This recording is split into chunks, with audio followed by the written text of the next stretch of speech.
What up? Chris here. So in this video, I'm going to be explaining to you guys how to properly format your blog using Google Docs or Microsoft Words with two things in mind.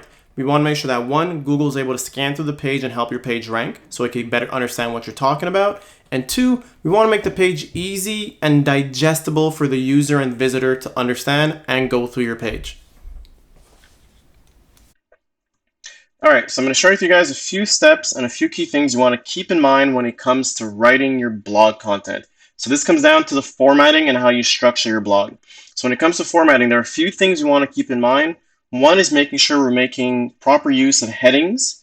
Two is not making our paragraphs too long either. So I'm going to start things out by breaking down what headings are and how they help better structure a page, which makes it easier for people to read and makes it easier for Google to crawl and scan your page to better understand what's on there. So in this example, I have a blog that's titled Houseplants for Cold Temperature Areas. And the first heading, which is an H2 in this case, is 10 houseplants for cold temperature. And then you'll see I have an H3 that goes as Dracania marginita. So you're probably asking, where's the H1, where's the H2? If I click on this one, we're going to see in the top left corner heading 2. If I click on number 1, we're going to see in the top left corner heading 3.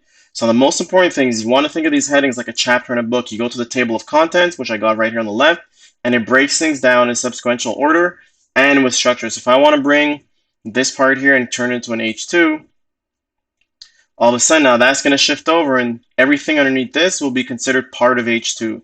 So you want to think of it as if we're talking about sports, for example. If this H1, I call it soccer, the way the page is going to read is everything underneath that H2 will be in relation to the sport of soccer. And if I call this football, everything underneath that H2 will be in relation to football. So I'm going to undo all this so I don't mess things up for later. Good old Control Z.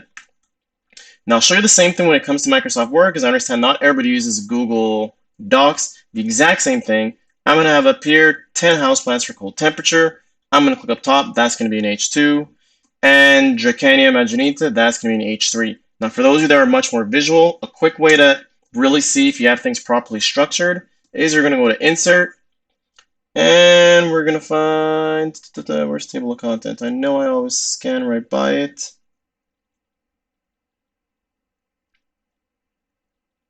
Quick Parts, nope. References, Table of Content, build that bad boy out, and you see how it's easily structured. We got the title, Houseplants for Cold Temperature Areas. The first chapter of the book is going to be 10 houseplants for cold temperatures, and the sub-chapters of that book are numbers 1 to 8. So now I'm going to come back to the browser. I'm going to show you an example. So now I'm going to break things down, explain to you guys why we want to make sure that our paragraphs are no more than 2 to 3 sentences long.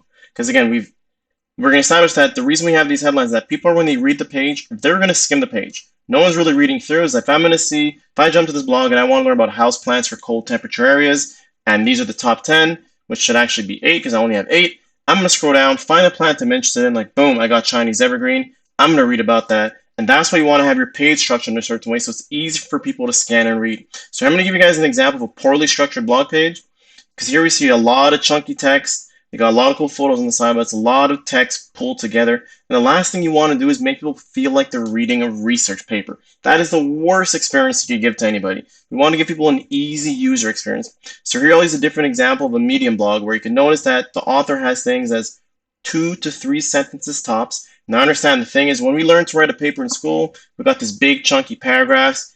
You got to let go of that thought process. You want to make things as easy to digest and as palatable as possible for people to consume your content. Now, if you're not even convinced, I'm going to go to the granddaddy king of all, the one person who's been writing a blog for over 7 years straight every single day of the week, Easy Time bestseller, Seth Godin. He writes every single day. Well, notice he's got these short bits of lines, 2 3 sentence paragraphs, easy to consume, easy to digest. We don't want to give someone a 20-ounce steak. We want to break things down in bite-sized pieces. So when it comes down to organizing your blog format and writing things out, remember the 2 key important things. Utilize proper structure headings, and also make your paragraphs short and concise. If you need to do it, just press enter. Like it really doesn't matter if the paragraphs make sense. What I normally do is if this here, for example, is one massive piece and it's supposed to read that way, like that's how a paragraph is going to be done, like in school for a research paper, for a report. Just press enter.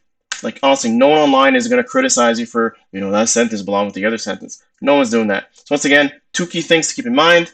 Make sure you utilize proper heading structure and keep the paragraph short and concise and make it easy to digest. Tune into the next video to learn more stuff on how to optimize your content to better improve your online rankings. Take care and peace.